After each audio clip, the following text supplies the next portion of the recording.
हाँ जी। तो कल वाली क्लास में क्या पढ़ा था हमने? जलियांवाला हत्याकांड पढ़ रहे थे हम कल वाली। हाँ यार, एक तो बात सुनो। क्लास छोटी कर दी, क्लास बड़ी कर दी, पढ़ लिया करो, पंचायती नहीं करनी चाहता। क्लास छोटी बड़ी मन से नहीं की जाती, टॉपिक पे डिपेंड करती है। कल वाली क्लास 40-42 मिनट की थी। यदि मैं उसमें आगे और पढ़ाता, आज वाला टॉपिक और पढ़ा देता, तो उस क्लास का साइज जाता बाद में जाके 1.5 घंटे से बाहर। तो बाद में आप वैसे कहते हैं कि सर क्लास लंबी हो गई। तो इसलिए सोच समझ के उस तरीके से क्लास डाली जाती है। आप पढ़ लिया करें। अपने क्लास में भी तो कई बार होता है कि कई बार 2 पेज लिखवाए जाते हैं, कई बार कोई टॉपिक सिंपल होता है तो अपने 6 पेज लिख लेते हैं, कई बार रिवीजन में ज्यादा टाइम निकल गया तो 1 पेज ही नहीं लिखा गया। तो ध्यान दिया करो पढ़ने पे, जितना पढ़ाया गया उसको पढ़ लिया करो। मेरे वैसे ही तबीयत खराब हो रखी, ऊपर से आप ऐसे ऐसी चीजें और के छोटी क्लास करो, बड़ी क्लास करो। चलो आज एक नया टॉपिक लेते हैं अपने, government of India act 1919, Bharat शासन अधिनियम 1919। चलो पहले मैं कल वाला थोड़ा सा रिवीजन करवा दूं जल्दी जल्दी से। मैंने बताया था कि 1915 में डिफेंस ऑफ इंडिया एक्ट आया, जिसका विस्तार करने के लिए 1917 में एक कमेटी बनाई गई थी। रोलेट कमेटी कहा जाता है, सेडिसन कमेटी कहा जाता है। रोलेट उसके अध्यक्ष हुआ करते थे उस कमेटी की। उनके सिफारिश के आधार पर 1919 में अधिनियम पारित हुआ, anarchical and revolutionary crime act, जिसमें कहा गया कि बिना जांच के शक के आधार पर किसी भी व्यक्ति को गिरफ्तार किया जा सकता है। हमने कहा कि काला कानून है, इसमें ना अपील का अधिकार है, ना वकील का अधिकार है, ना दलील करने का अधिकार है। गांधी जी ने इसके खिलाफ सत्याग्रह चलाया बॉम्बे से। 6 अप्रैल 1919 को पूरे भारत में हड़ताल की गई। गांधी जी 9 अप्रैल को दिल्ली जा रहे थे, स्वामी श्रद्धानंद सरस्वती के बुलाने पर। पलवल रेलवे स्टेशन पर अंग्रेज गिरफ्तार करके वापस बॉम्बे छोड़ गए। अमृतसर में डॉक्टर सतपाल और सैफुद्दीन किचलू गिरफ्तार कर लिए गए, धर्मशाला डिपोर्ट कर दिए गए। उनके समर्थक मिल सिरविन, जो कि डिप्टी कमिश्नर थे अमृतसर के, उनसे मिलने के लिए गए, उनकी रिहाई की मांग की, मना कर दिया गया। लौटती हुई भीड़ ने 5 अंग्रेजों को मार दिया था। पंजाब में मार्शल लॉ लागू कर दिया गया। पंजाब का शासन ब्रिगेडियर जनरल रेजिनाल्ड डायर को सौंप दिया गया। 13 अप्रैल को वैसाखी के मेले की वजह से जलियांवाला कांड में भीड़ थी। डॉक्टर सतपाल और सैफुद्दीन किचलू के समर्थकों ने उनके पक्ष में नारे लगा दिए। डायर फायरिंग करवा देता है। सरकारी आंकड़े कहते हैं कि 379 लोग मारे गए थे। हम कहते हैं मरने वालों की संख्या 1000 से अधिक थी। अंग्रेजों ने हत्याकांड की जांच के लिए हंटर कमेटी का गठन किया, जिसमें हंटर के अलावा रैंकिंग, राइस, बेरोर, स्मिथ 4 अंग्रेज सदस्य, स्टॉक्स एक सचिव, चिमनलाल सीतलवाड़, जगत नारायण और सुल्तान अहमद 3 भारतीय सदस्य थे। हंसराज नाम के भारतीय ने डायर का साथ दिया था। गांधी जी ने हंटर कमेटी की रिपोर्ट देखकर कहा था कि पन्ने दर पन्ने निर्लज लिपापोती। कांग्रेस ने भी एक समिति का गठन किया, जिसके अध्यक्ष मदन मोहन मालवीय थे।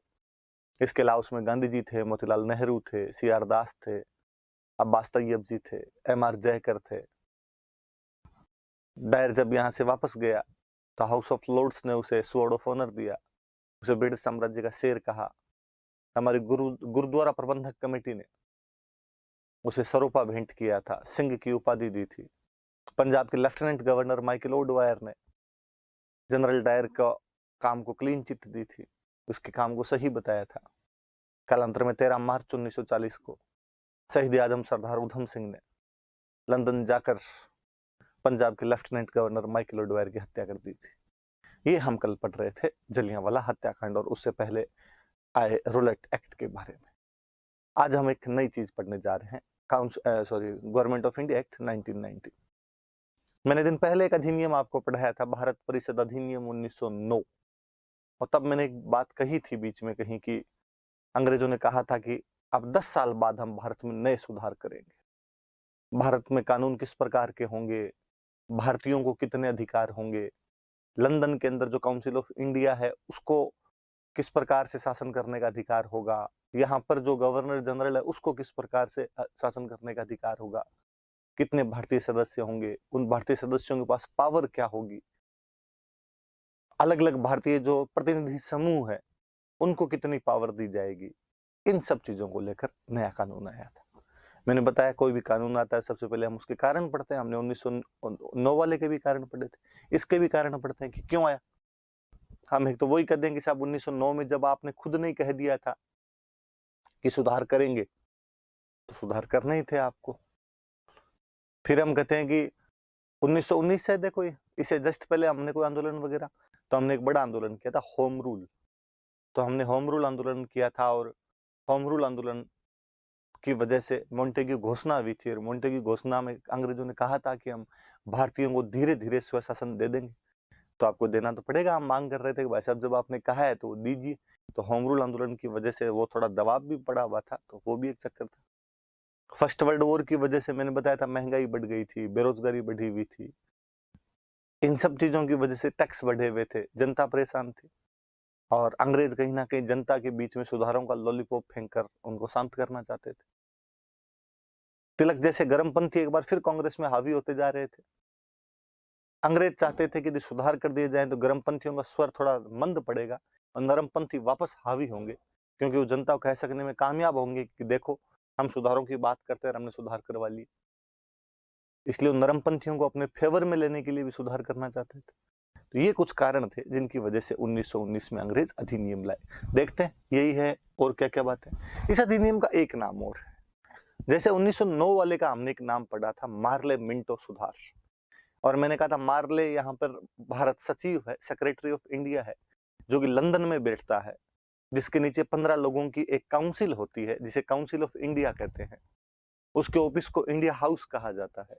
मैंने ये भी बताया था कि वहां अपने क्रांतिकारियों ने जो श्यामजी कृष्ण वर्मा के नेतृत्व में स्थापित की थी उसे भी इंडिया हाउस कहते थे। पर काउंसिल ऑफ इंडिया या सेक्रेटरी ऑफ इंडिया का जो ऑफिस होता था, इसमें 15 मेंबर बैठा करते थे, उसे भी इंडिया हाउस कहा जाता था। हमने पढ़ा था कि 1909 के अंदर कहा गया था कि उसमें एक भारतीय सदस्य पक्का पक्का पक्का लिया जाएगा। वो उस टाइम जो वहां पर भारत सचिव था वो था लॉर्ड मार्ले। इस बार जो भारत सचिव है वो है लॉर्ड मोंटेग्यू। पिछली बार अपने यहाँ पर जो गवर्नर जनरल था वो था लॉर्ड मिंटो सेकंड। इस बार जो अपने गवर्नर जनरल है वो है लॉर्ड चैम्सफोर्ड। तो उसका जब नाम मार्ले मिंटो सुधार है तो इसका हमने नाम दे दिया मोंटेग्यू चैम्सफोर्ड सुधार। एक मोंटेग्यू चैम्सफोर्ड, देख लो ये तो गुंडा आदमी सा और लगता है, आंखें सा और निकाल रहा है, ये थोड़ा जेंटलमैन टाइप का आदमी लगता है। Government of India Act Montagu Chelmsford सुधार। अब पढ़ते हैं आगे अपने क्या कारण थे, कारण लिखे। मैंने बताया वही पहला कारण लिखा हुआ कि 1909 में ये कह दिया गया था कि 10 साल बाद वापस सुधार किए जाएंगे। तो जब अंग्रेज खुद ही कह गए तो उनको सुधार तो करना ही था कि 10 वर्षों के बाद नए सुधार किए जाएंगे। वही फर्स्ट वर्ल्ड वॉर की वजह से देश की परिस्थितियां असामान्य थी, जनता का असंतोष कम करने के लिए होम रूल मूवमेंट की वजह से भारतीय होम रूल की मांग कर रहे थे, जिससे पॉलिटिकल अवेयरनेस आ गई थी, इसलिए सुधारों की मांग कर रहे थे हम। नरमपंथियों को अपने पक्ष में लाना चाहते थे वो लोग, और मोंटेग्यू घोषणा हो गई थी, इसकी वजह से भारतीयों का कॉन्फिडेंस बढ़ा हुआ था कि जब तुमने कह दिया तो अब तो करो ही करो। टाबरों वाली सी बात हो रखी थी। तो सीधी सीधी 5 बातें याद रखने वाली सी है कि 1909 के अधिनियम में कह दिया गया था आपके द्वारा फर्स्ट वर्ल्ड वॉर की वजह से देश की परिस्थितियां सामान्य थी। होम रूल मूवमेंट में जब हम स्वशासन मांग रहे थे और मोंटेग्यू घोषणा में जब आपने कह दिया कि स्वशासन देंगे, तो अब अंग्रेजों को देना ही था और एक नरमपंथियों को अपने पक्ष में लेना चाहते थे। ये नरमपंथियों को अपने पक्ष में लेना चाहते थे, ये बात तो आप बिना सोचे समझे कहीं लिख दिया ग्लोबली, क्योंकि सुधार का सीधा सा लक्ष्य किसी ना किसी समूह को तो राजी करना होता ही। अपने वो समूह कौन सा था, तो अपने वो समूह मॉडरेट्स थे, नरमपंथी थे। हम आगे पढ़ेंगे कि भी किस प्रकार से क्या बात हुई थी और राजी हुए थे या नहीं हुए थे, वो बात भी हम देखेंगे। तो कारण तो 5 याद हो जाएंगे सीधे सीधे। क्या क्या हो जाएंगे? पहला 10 वर्ष बाद करने ही थे फर्स्ट वर्ल्ड वॉर की वजह से परिस्थितियां, होम रूल मूवमेंट और आपके नरमपंथियों को राजी करना, और मोंटेग्यू घोषणा का भारतीयों का आत्मविश्वास बढ़ा हुआ था।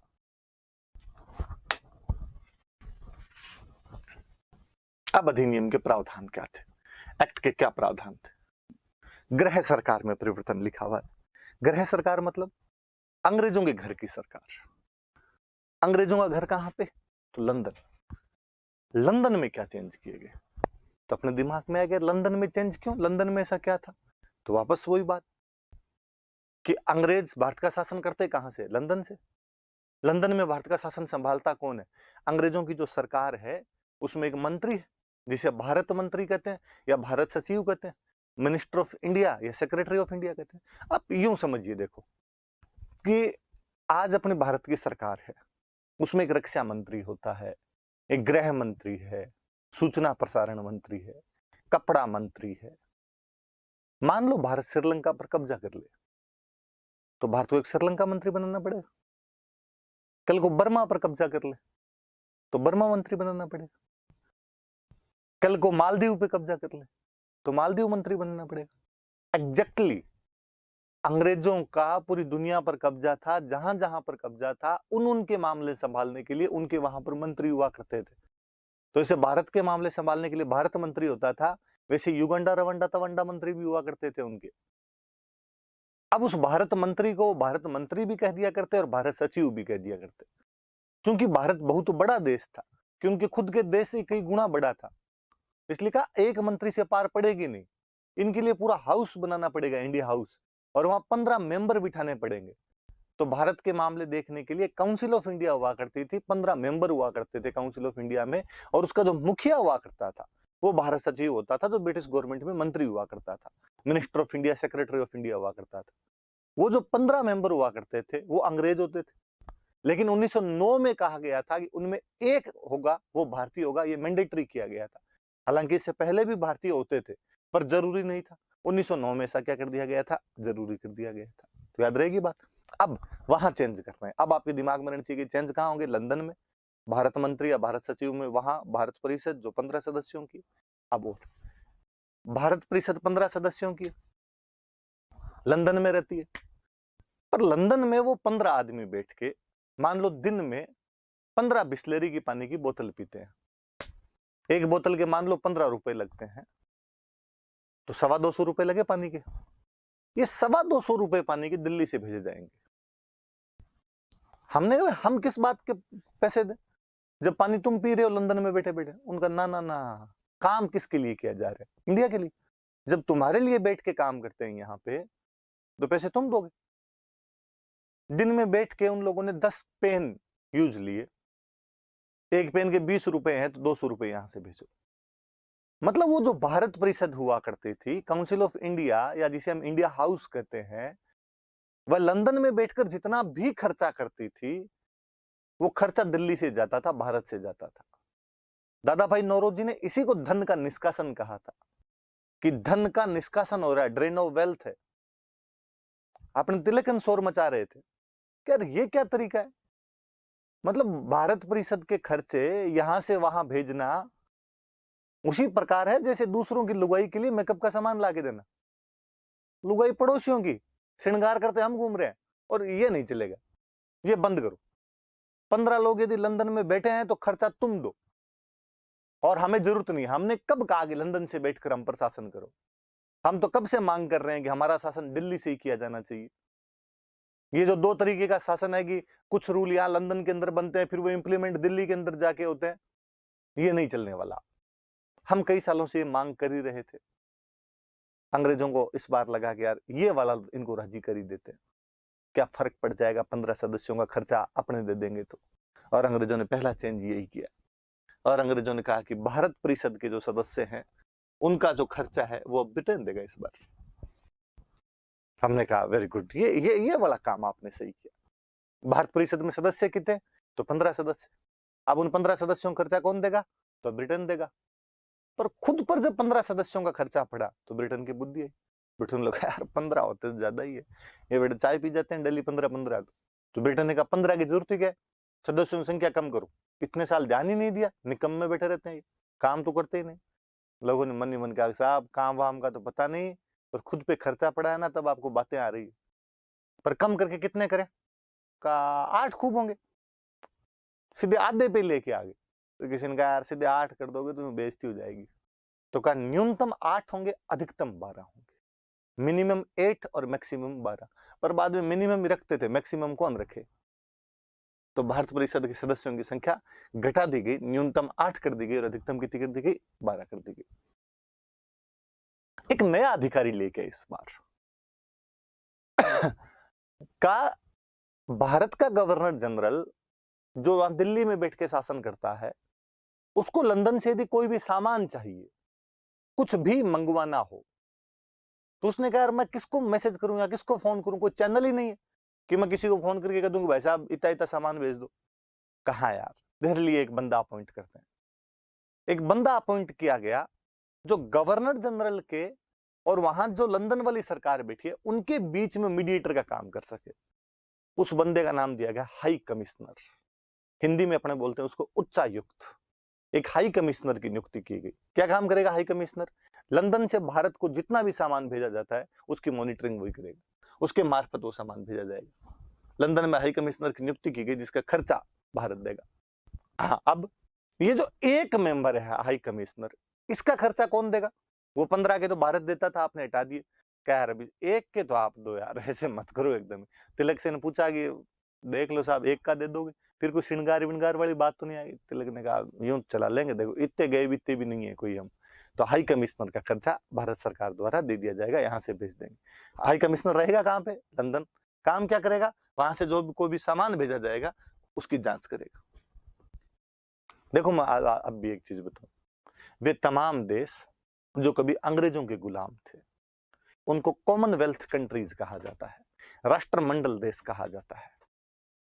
इन राष्ट्रमंडल देशों में जितने भी राजदूत होते हैं उनको राजदूत नहीं बोलते, उनको आज भी हाई कमिश्नर कहा जाता है, उनको आज भी उच्चायुक्त कहा जाता है।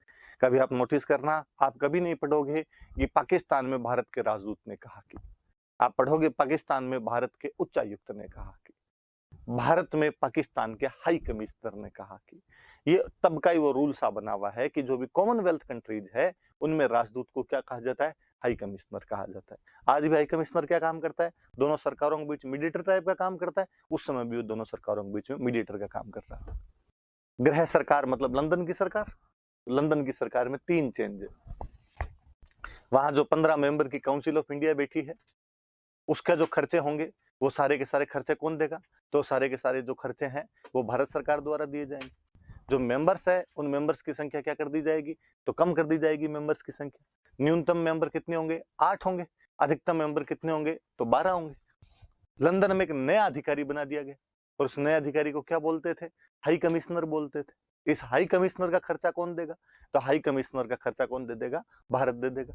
और काम क्या करेगा? तो वहां से जितना भी माल भेजा जाता है उस माल की जांच करने का काम करेगा। तो याद रखना बस 3 चेंज किए गए लंदन में, वहां पर चेंज किए गए। अब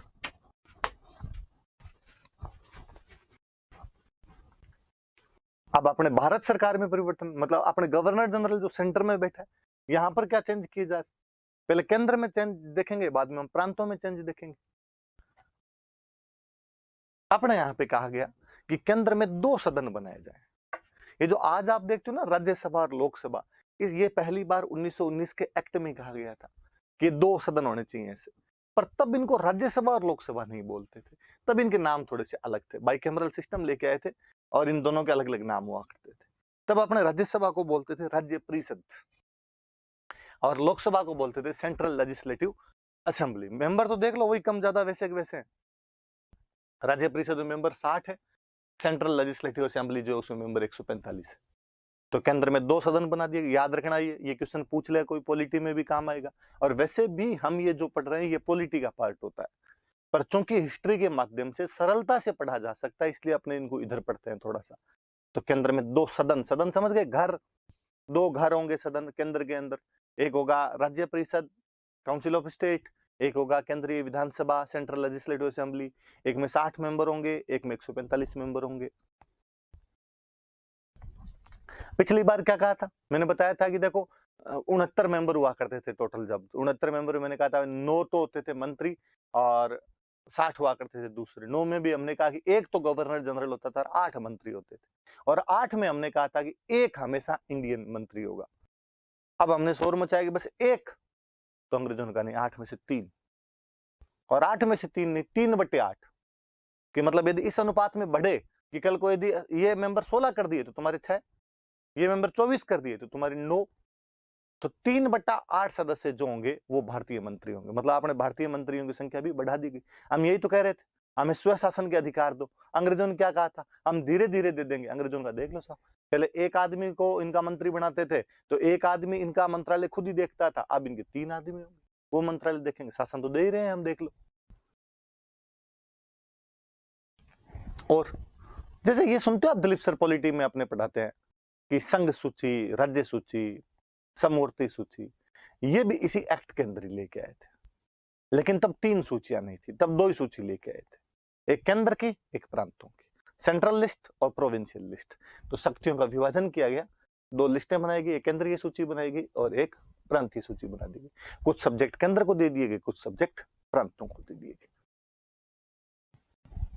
उधर कहा था 1909 में कहा था कि मुसलमानों को सेपरेट इलेक्टोरल, तो अब सिखों और एंग्लो इंडियन ने कहा भाई हमने कौन से मोरने के बाटे मारे, हमें भी ये दिया जाए। तो अंग्रेजों ने कहा तुम भी, तो सिखों को भी दे दिया और एंग्लो इंडियन। अंग्रेज जो यही शादियां वगैरह कर लिया करते थे, जो हाइब्रिड हो जाया करते थे, थोड़े बहुत माइनॉरिटी ग्रुप हुआ करता था, तो कहा इनको भी दो यार। तो इनको भी सेपरेट इलेक्टोरल दे दिया गया कि जहां पर इनके चुनाव होंगे वहां पर ये ही तो चुनाव लड़ेंगे और यही वोट देंगे। तो का वोट सारे डाल सकते हैं क्या? ना ना ना ना। प्रत्यक्ष मताधिकार नाम का ये तो कहा तो गया, डायरेक्ट वोटिंग राइट, कि प्रत्यक्ष मताधिकार है, लेकिन सबको नहीं। पहले तो बहुत ही बुरा सा सिस्टम हुआ करता था कि पहले पंचायती राज वाले राज्य वालों को चुनेंगे, राज्य वाले केंद्र वालों को चुनेंगे, वैसा हुआ करता था। अब वो वाला तो हटाया, सीधा सीधा कहा कि तुम सीधा राज्य वालों को चुन लो, तुम सीधा केंद्र वालों को चुन लो। पर सारे लोगों को ये अधिकार नहीं थे, संपत्ति के आधार पर। इसका मतलब पैसे वाले लोग जो इनकम टैक्स पेयर वगैरह हुआ करते थे, उनको कहा गया कि तुम लोग वोट दे सकते हो। उसमें भी महिलाओं को वोटिंग राइट नहीं दिया गया। राज्य परिषद में तो उनके पास फिर भी कई जगह जो समूह बनाए गए थे उसमें महिलाएं शामिल हो गई थी, लेकिन महिलाओं को बड़े तौर पर वोटिंग राइट जो था वो नहीं दिया गया था। पुरुषों को भी जो दिया गया था किस आधार पर दे दिया गया था, संपत्ति के आधार पर दे दिया गया था। कुल मिला के यूनिवर्सल वोटिंग राइट नहीं था। आएगी, महिलाओं को नहीं दिया गया। अब प्रांतों में क्या क्या चेंज किया गया? प्रांतों में भी चेंज किया। प्रांतों में अभी मैंने वापस पहले क्या पढ़ा है कि 2 प्रकार की सूचियां बनाई गई थी, एक तो केंद्रीय सूची बनाई गई थी और एक प्रांतीय। भाई 2 लिस्टें बनाई गई थी, एक केंद्रीय और एक प्रांतीय। कुछ सब्जेक्ट केंद्र को दे दिए कि मान लो केंद्र को क्या सब्जेक्ट दे दिए, केंद्र को मान लो दे दिया रक्षा, बैंकिंग, विदेश। कुछ मान लो इसे प्रांतों को दे दिए, मान लो क्या दिए कि एग्रीकल्चर, हेल्थ, इंडस्ट्री, ऐसे कुछ सब्जेक्ट इनको दे दिए। अब ये जो प्रांतों वाले सब्जेक्ट थे ना, इनको वापस 2 भागों में बांटा गया। एक को तो बोलते थे आरक्षित, ये समझने वाली चीज है, थोड़ा समझना। एक को बोलते थे हस्तांतरित, एक को तो रिजर्व्ड, एक को बोलते थे ट्रांसफरेबल। इनमें से कुछ को कह दिया गया कि आरक्षित और कुछ को कह दिया गया हस्तांतरित। जैसे सिंचाई को कह दिया आरक्षित, तो व्यापार वाणिज्य को कह दिया आरक्षित है। इधर मान लो कह दिया एग्रीकल्चर को कह दिया, उद्योग को कह दिया। क्या चेंज है? प्रांतों का सिस्टम क्या है पहले तो ये समझिए। पिछला जब मैंने बताया था तो मैंने बताया था भाई प्रांतों में एक गवर्नर हुआ करता था और उसके नीचे कुछ मेंबर हुआ करते थे। हमने सदस्य संख्या भी पढ़ी थी कि जो बड़े बड़े प्रांत थे, बंगाल, मद्रास, बॉम्बे, यूपी, इनमें 50-50 मेंबर हुआ करते थे। पंजाब, बर्मा, असम, इनमें 30-30 मेंबर हुआ करते थे। ऊपर इनके गवर्नर हुआ करता था। अब जैसे सेंटर में गवर्नर जनरल होता है, उसके नीचे मंत्री होते हैं, वैसे ही प्रांतों में गवर्नर होता था और गवर्नर के नीचे मंत्री हुआ करते थे। मंत्री 2 प्रकार के होते हैं, एक वे जिन्हें गवर्नर अपनी तरफ से नॉमिनेट करता, एक वे जिनको जनता चुनाव में चुन के भेजती थी और बाद में गवर्नर उनको मंत्री बनाया करता था। मतलब एक तो जनप्रतिनिधि हो गए जो इलेक्टेड है, एक नॉमिनेटेड है जो डायरेक्टली गवर्नर द्वारा नॉमिनेट कर दिए गए। दो प्रकार के मंत्री बनेंगे। कहा गया वे सब्जेक्ट जो इसमें आ गए, आरक्षित में, रिजर्व्ड में आ गए, इन पे कानून बनाने का काम तो करेंगे गवर्नर वाले मंत्री। गवर्नर वाले जो मंत्री है, जो नॉमिनेट मंत्री है, जो जनता द्वारा चुनकर नहीं भेजे गए हैं, वो तो बनेंगे ये वाले मंत्री, कि उनको सिंचाई मंत्री बनाया जाएगा, उनको कोई व्यापार मंत्री बनाया जाएगा। जो जनता वाले मंत्री हैं वो इधर वाले सब्जेक्ट पे आएंगे, वो ट्रांसफरेबल पर आएंगे। उनको कोई आपके एग्रीकल्चर मिनिस्ट्री दी जाएगी, उनको इंडस्ट्री मंत्रालय दिया जाएगा। मतलब प्रांत के जो सब्जेक्ट थे उनको दो भागों में तोड़ा गया, एक आरक्षित विषय transferable subjects, sorry reserve subjects, और एक हस्तांतरित विषय ट्रांसफरेबल सब्जेक्ट्स। आरक्षित पर कानून वे बनाएंगे जिन्हें गवर्नर मनोनीत करेगा, जिनका जनता से कोई लेना देना नहीं है। ट्रांसफरेबल पर कानून वे बनाएंगे जो जनता द्वारा चुनकर आएंगे। प्रांतों में विषयों को दो भागों में बांट दिया गया, इसलिए इस सिस्टम को हम बोलते हैं द्वैध शासन। याद रखना, सिंपल कभी क्वेश्चन आएगा, प्रांतों में द्वैध शासन कौन से अधिनियम द्वारा लगा दिया गया था? 1919 के भारत शासन अधिनियम द्वारा ऐसा किया गया था। क्या किया गया उसके तहत? तो प्रांत के विषयों को दो भागों में बांट दिया गया, एक आरक्षित विषय, एक हस्तांतरित विषय। आरक्षित विषय पर कानून वे बनाते थे जिन्हें गवर्नर द्वारा मंत्री के रूप में मनोनीत किया जाता था। हस्तांतरित विषय पर कानून वे बनाते थे जिन्हें जनता द्वारा चुनकर भेजा जाता था। समझ में आ गई बात? ये थोड़ा समझने वाली बात है कि प्रांतों में द्वैध शासन क्या था। बाकी तो सब्जेक्ट वगैरह इसमें लिखे हुए होंगे तो आपके पल्ले पड़ जाएगा, इतना थोड़ा सा दिमाग में रखना। आप लिखा हुआ है आरक्षित विषय कौन से, हस्तांतरित कौन से, सब्जेक्ट भी थोड़े थोड़े लिखे हुए इसके बताया हुआ है। गवर्नर द्वारा नामित मंत्री आरक्षित विषयों पर कानून बना सकते हैं, जनता द्वारा चुने गए मंत्री हस्तांतरित विषयों पर कानून बना सकते हैं। ये प्रांत में कमी है। मैं अब सारे प्रावधान एक साथ बताता हूं। देखो, आपको लंदन में 3 चेंज है। भारत परिषद का जो 15 मेंबर है उनका खर्चा आज के बाद भारत नहीं देगा, ब्रिटेन देगा। भारत परिषद में जो 15 सदस्य हैं वो 15 नहीं रहेंगे, सदस्यों की संख्या कम कर दी गई, न्यूनतम 8 होंगे, अधिकतम 12 होंगे। वहां एक नया अधिकारी बनाया गया जिसे हाई कमिश्नर कहा जाता था। उस एक व्यक्ति का खर्चा भारत देगा। उसका कार्य लंदन से भारत सरकार को भेजे जाने वाले माल की जांच करना है। अब केंद्र में क्या चेंज किए गए? अपने केंद्र में 2 सदन होंगे, राज्य परिषद में 60 सदस्य, सेंट्रल लेजिस्लेटिव असेंबली में 145 सदस्य। फिर शक्तियों का विभाजन कर दिया गया, 2 सूचियां होगी, केंद्रीय सूची अलग होगी, प्रांतीय सूची अलग होगी। सिखों को और एंग्लो इंडियन को सेपरेट इलेक्टोरल दे दिया गया। पहले मुस्लिमों को दिया हुआ था, अब सिखों और एंग्लो इंडियन को भी दे दिया गया। वोटिंग राइट्स का डायरेक्ट वोटिंग राइट दिए जाएंगे, लेकिन क्या सबको दिए जाएंगे? का नहीं, यूनिवर्सल तो नहीं होगा। तो किसके आधार पर होगा? तो संपत्ति के आधार पर होगा। महिलाओं को तो हम महिलाओं को वोटिंग राइट नहीं दिए जाएंगे। अच्छा, 1909 में कहा था तुम्हारा 1 मंत्री बनाएंगे, अब कहा तुम्हारे 3/8 मंत्री बना देंगे, 8 में से 3 मंत्री तुम्हारे होंगे। ये केंद्र के चेंज। प्रांत में गवर्नर है, गवर्नर के नीचे मंत्री है, मंत्री 2 प्रकार के होंगे। कुछ विषय ऐसे होंगे जिन पे वे कानून बनाएंगे जो गवर्नर द्वारा मनोनीत किए जाएंगे, कुछ विषय ऐसे होंगे जिन पर वे कानून बनाएंगे जो जनता द्वारा चुनकर आएंगे। पहले वाले विषयों को हम रिजर्व सब्जेक्ट या आरक्षित विषय कहेंगे, दूसरे वालों को हम हस्तांतरित विषय कहेंगे या ट्रांसफरेबल सब्जेक्ट्स कहेंगे। सीधी सीधी 9 बात है। 3 चेंज लंदन में, 5 चेंज सेंटर में, 1 चेंज आपके प्रांतों के अंदर करना है। अब इसमें क्या कमियां थी, अपने कमियां पढ़ते हैं। देखो, इसकी अपने अंग्रेजों की धज्जियां उड़ानी है, हमेशा कमियां बतानी है इनकी। हम वही कहेंगे कि साहब हम सेपरेट इलेक्टोरल को 1909 में गलत बता रहे थे।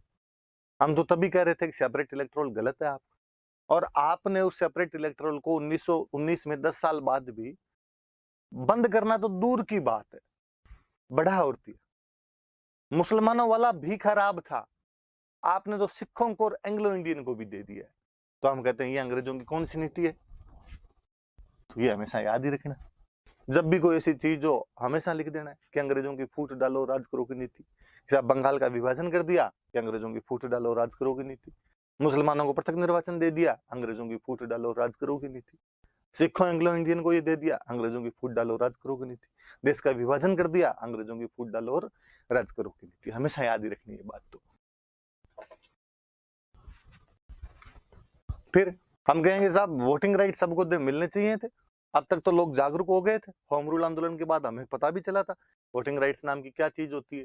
देश की जनता धीरे धीरे पढ़ लिख रही थी समझ रही थी वो इन चीजों को, तो उनको वोटिंग राइट दिए जाने चाहिए थे।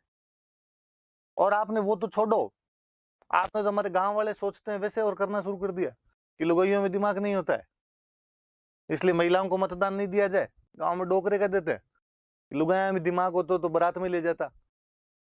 तो यहाँ वोटिंग राइट तो देते, बारात में तो हम ले जाने लग गए, तुमने वोटिंग राइट ही नहीं दी इनको। तो ये भी एक अपने आप में कमी है, खामी है। हमने कहा केवल 3 मंत्री, इतनी गई बीती परफॉर्मेंस हमारी, मतलब 8 में से 3, आधे तो करते हैं, आधे से कम आ रहे हैं भाई साहब। तो हम कहते हैं साहब गवर्नर जनरल की जो एग्जीक्यूटिव काउंसिल थी उसमें भारतीयों को पर्याप्त प्रतिनिधित्व नहीं दिया गया था।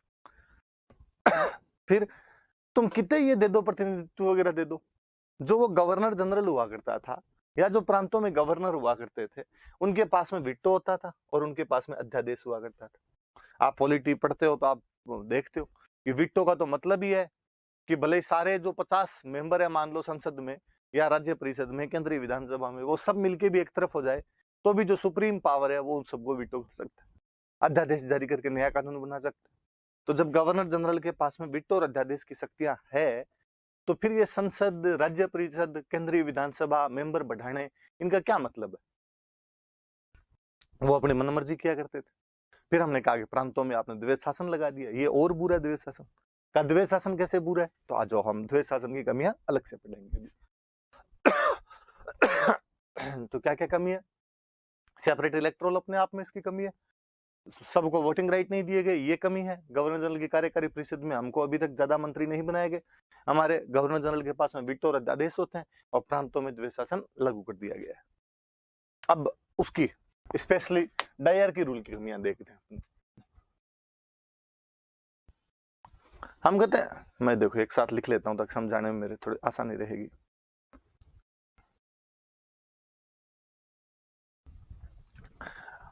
हम कहते हैं एक तो साहब जो आपने बंटवारा किया था ना सब्जेक्ट का, द्वैध शासन क्या था कि प्रांत के जो विषय हैं उनको 2 भागों में, अलग अलग 2 भागों में बांट दिया गया था। वो जो बंटवारा था ना, वो बंटवारा बहुत ही अनसाइंटिफिक था, सही तरीके से नहीं किया गया था बंटवारा। कैसे सही तरीके से कैसे नहीं किया गया? एग्रीकल्चर और इरिगेशन, कृषि और सिंचाई दोनों एक साथ रहने चाहिए। आपने एग्रीकल्चर तो दे दिया हस्तांतरित वालों को,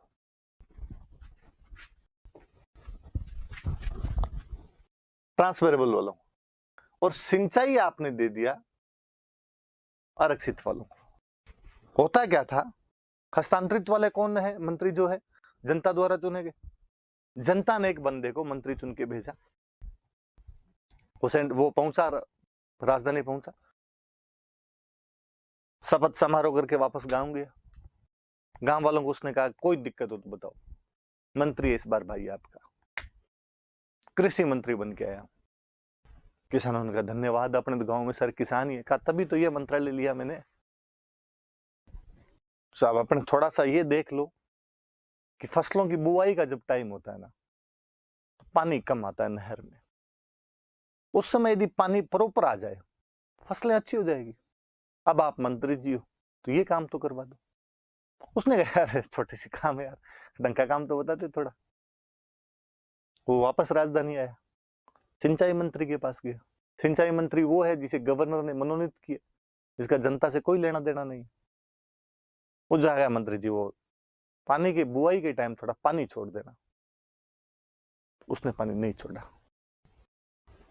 लोग कपड़े किसके फाड़ेंगे? कृषि मंत्री के, सिंचाई मंत्री के?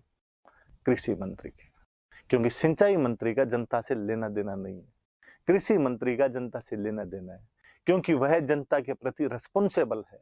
सिंचाई मंत्री जनता के प्रति रिस्पॉन्सिबल नहीं है। और आप उदाहरण ले लो, उद्योग मंत्री ट्रांसफरेबल वाला है। उद्योग मंत्री गया उद्योगपतियों की मीटिंग में, उनको कहा कोई दिक्कत हो तो बताओ, उनका सर दिक्कत एक है, माल तैयार तो कर लेते हैं, बिकता नहीं है। थोड़ा माल को बिकने में सुगमता आ जाए, ईज ऑफ डूइंग बिजनेस हो जाए, थोड़ा ठीक रहे सर, कुछ ना सिंपल सा काम करवा देंगे। वो व्यापार मंत्री के पास गया, ट्रेड एंड कॉमर्स मिनिस्ट्री वाले के पास गया, जो कि गवर्नर का बंदा है, उसको जाग का कि सर वो सामान जब तैयार है तो ना बिकवा दो सर जल्दी। उसने कहा ठीक है देख लेंगे, पर उसने नहीं देखा। जनता किसके जूते मारेगी? उद्योग मंत्री। ये दिक्कत थी। फिर सबसे बड़ी दिक्कत वित्त आरक्षित वालों के पास में था, और जिसके पास वित्त है उसकी चवन्नी चलनी है, जिसे शिक्षा और स्वास्थ्य हस्तांतरित वालों को दे दिए गए थे।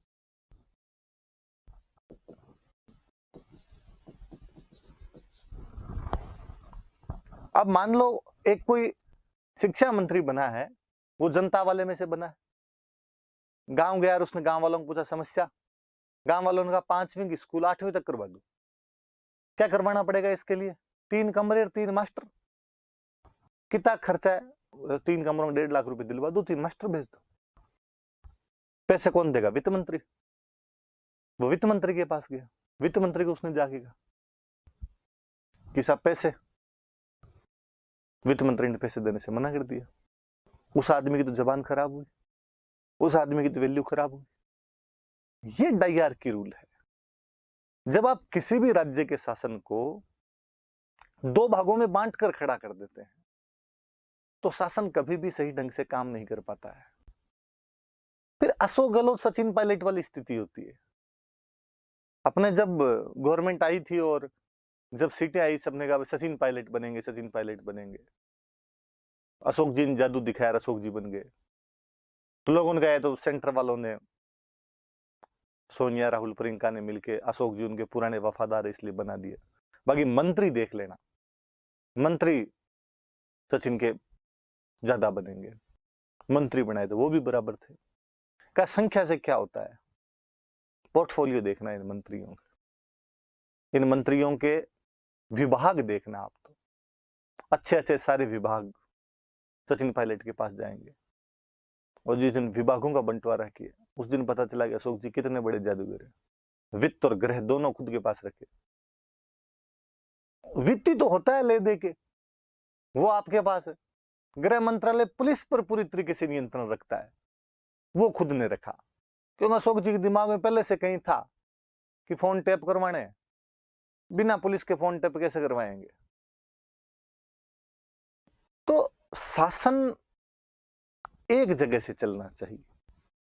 इस प्रकार से 2 जगह से शासन नहीं चलाया जाना चाहिए। जहां पर भी ऐसे 2 जगह से शासन चलेगा, दिक्कतें कठिनाइयां आएगी। वो भले अपने तो अशोक गहलोत सचिन पायलट वाला था, वो भले सोनिया गांधी मनमोहन सिंह वाला था। जो भी ऐसे शासन होंगे उनमें दिक्कतें आनी स्वाभाविक रहेगी, उनके अंदर दिक्कतें आएगी। ऐसा ही उस समय द्वैत शासन के अंदर देखने को मिल रहा था। और देखते हैं और क्या है। एक तो ये लिखा हुआ है विषयों का विभाजन अवैज्ञानिक था, मैंने बता दिया कैसे अवैज्ञानिक था। फिर दूसरा, हस्तांतरित विषयों के मंत्री जो थे वो आरक्षित विषय के मंत्रियों पर निर्भर थे, बता दिया मैंने। कृषि वाला सिंचाई पर डिपेंड करता है, व्यापार वाला उद्योग वालों पे, उद्योग वाला व्यापार वालों पे डिपेंड करता है, शिक्षा स्वास्थ्य वाले वित्त वालों पे डिपेंड करते हैं, और सबसे बड़ी बात सारे वित्त वालों पे डिपेंड करते हैं, क्योंकि वित्त एक आरक्षित विषय था। फिर वही बात, आरक्षित वाले जनता के प्रति उत्तरदायी नहीं है, वे केवल और केवल गवर्नर के प्रति उत्तरदायी है, क्योंकि उन्हें गवर्नर द्वारा बनाया गया है। जबकि हस्तांतरित विषयों के जो मंत्री है वो जनता के प्रति उत्तरदायी है। फिर जनता ने चुन के एक सामान्य सदस्य भेज दिया, 10 सदस्य मान लो जनता के हैं, एग्जाम्पल फॉर एग्जाम्पल बता रहा हूं।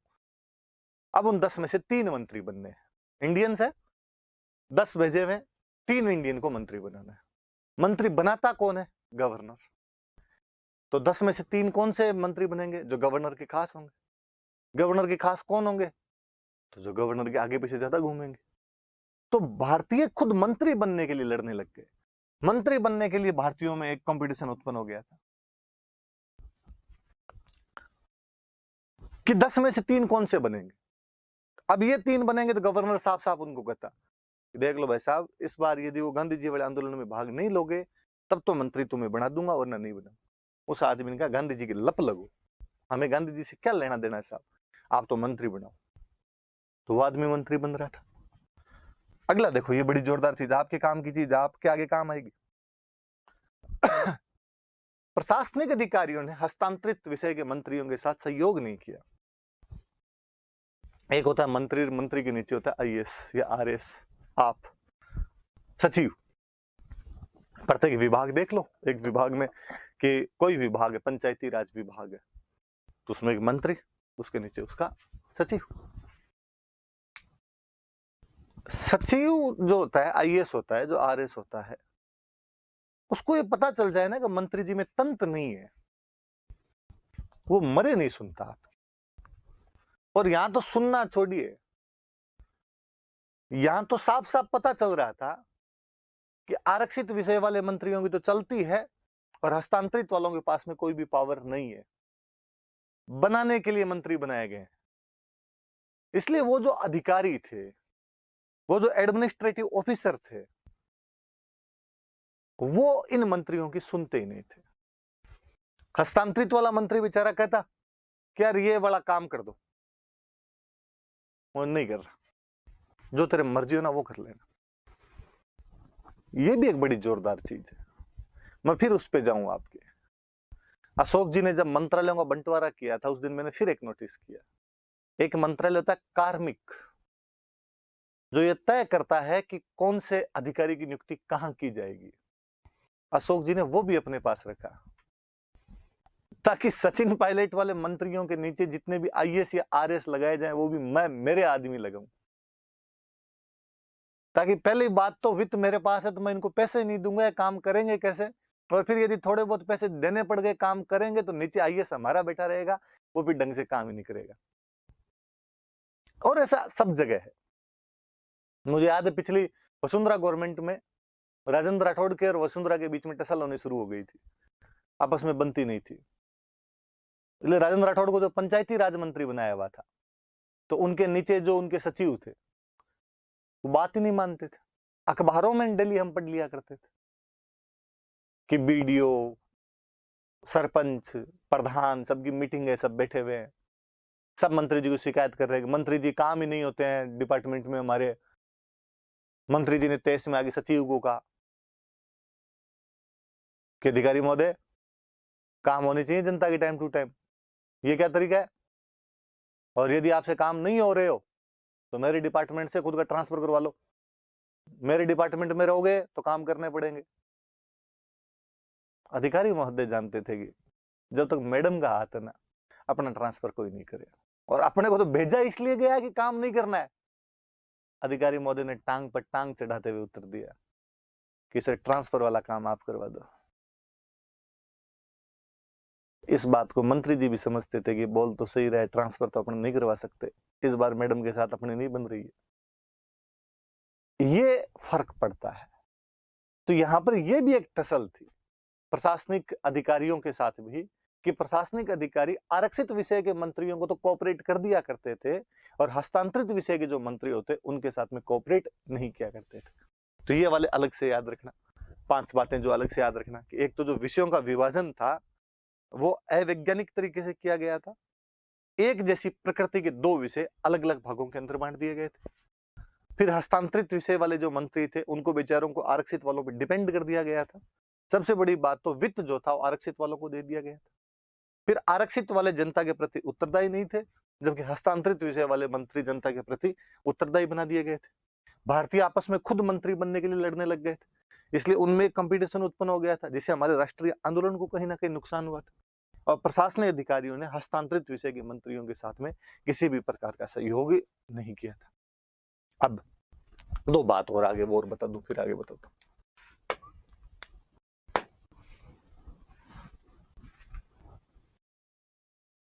बाल गंगाधर तिलक ने इस अधिनियम के बारे में कहा था कि बिना सूरज का सवेरा, कि सुबह तो आई है लेकिन सवेरा नहीं है। हम जो होम रूल मांग रहे थे वैसा कुछ भी नहीं है। लॉलीपॉप दिया है आपने, आपने कहा है कि सुबह आ गई है, लेकिन ये रात जैसा ही है, इसमें सूरज नहीं। तिलक गर्मपंथी नेता है, वो इसे नाराज है। वो कह रहे हैं कि नहीं, हमारी जो उम्मीदें थी उस पर सरकार खरी नहीं उतरी है, हमारी जो उम्मीदें थी उतना सरकार ने हमें नहीं दिया है, सरकार ने कहीं ना कहीं उससे हमें कम दिया। तिलक चूंकि थोड़े गर्मपंथी टाइप के आदमी, उधर नरमपंथी सुरेंद्रनाथ बनर्जी, उनको दिमाग खराब। कितना अच्छा तो दिए, इससे अच्छा और क्या दिया जा सकता है। देखो भले गौरों को बेचारों कहा इन्होंने कि स्वशासन देंगे और दे दिया। थू थू थू, वेरी गुड। और क्या तिलक जैसे लोग, हर बात पे टांग खिंचाई करने वाले लोग, हर बात पे जनता को लेकर सड़कों पर उतरने वाले लोग, और मैं इनके साथ अब नहीं रह सकता। मुझे सोफिस्टिकेटेड लोगों के साथ में रहना है, इस प्रकार के गुंडे मवालियों के साथ नहीं रहना। मैं नई पार्टी बनाऊंगा, मेरी ऑल इंडियन लिबरल फेडरेशन। शब्द पे ध्यान देना आप, लिबरल। मैं मेरे लिबरल लोगों के साथ में रह के अलग पार्टी बना दूंगा। हिंदी और अच्छी, अखिल भारतीय उदारवादी संघ। तो ये अधिनियम कांग्रेस में एक बार फिर विभाजन करवा देता है कि या तो स्वदेशी आंदोलन की वजह से कांग्रेस वाले नरम दल और गरम दल में विभाजित हो गए थे, या इस एक्ट के बाद में सुरेंद्रनाथ बनर्जी एक बार फिर एक डिवाइड कर देते हैं, एक डिवीजन कर देते हैं, और वो एक नई पार्टी बना लेते हैं, अखिल भारतीय उदारवादी संघ। तो ये भी इस अधिनियम की एक कमी रही कि इस अधिनियम की वजह से हम में फूट पड़ गई। आपको कोई कहे कि अधिनियम की कमियां बताइए, तब तो सारी बतानी है। शुरुआत में मैंने जो 4-5 बताई थी वो, फिर द्वैत शासन की 5 कमियां बताई वो, ये लास्ट वाले कोटेशन ये भी सब बतानी है।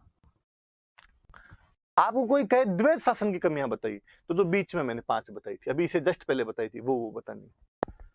अधिनियम की कमियां पूछे तब तो सारी कमियां, उसमें द्वैत शासन भी शामिल कर देना। केवल द्वैत शासन पूछे तो जो बीच में अभी बताई थी वो कमियां आप बता देना। सिंपल सा एक्ट है, एक्ट के कारण बताने, सिंपल से कारण है सीधे। होम रूल आंदोलन चल रहा था, अंग्रेजों ने खुद नहीं कह दिया था, फर्स्ट वर्ल्ड वॉर की वजह से नरमपंथी फेवर में लेना चाहते थे, मोंटे की घोषणा की वजह से। 3 चेंज लंदन में करने हैं, भारत परिषद के खर्चे आज के बाद ब्रिटेन देगा, सदस्यों की संख्या पहले 15, अब न्यूनतम 8, अधिकतम 12। एक नया अधिकारी हाई कमिश्नर, उसका खर्चा भारत देगा, और काम क्या करेगा, वहां से जितना भी माल आता है उसको चेक करेगा। यहाँ सेंटर में 2 सदन होंगे, राज्य परिषद 60 सदस्य, केंद्रीय विधानसभा आपके 145 सदस्य, 3/8 सदस्य भारतीय मंत्री होंगे। सिख और एंग्लो इंडियन को हम वो दे देंगे, सेपरेट इलेक्टोरल दे देंगे। केंद्रीय सूची और प्रांतीय सूची बना दी जाएगी। डायरेक्ट वोटिंग राइट होंगे पर यूनिवर्सल नहीं होंगे, महिलाओं के नहीं होंगे। प्रांतों में द्वैत शासन होगा, प्रांत के विषय 2 भागों में बंटेंगे, एक आरक्षित और एक हस्तांतरित। आरक्षित पे कानून वे बनाएंगे जिन्हें गवर्नर द्वारा मनोनीत किया जाएगा, हस्तांतरित पे कानून वे बनाएंगे जो जनता द्वारा चुने जाएंगे। फिर इसकी हमने कमियां पढ़ ली सीधी सीधी, अगली क्लास में और पढ़ेंगे। Thank you.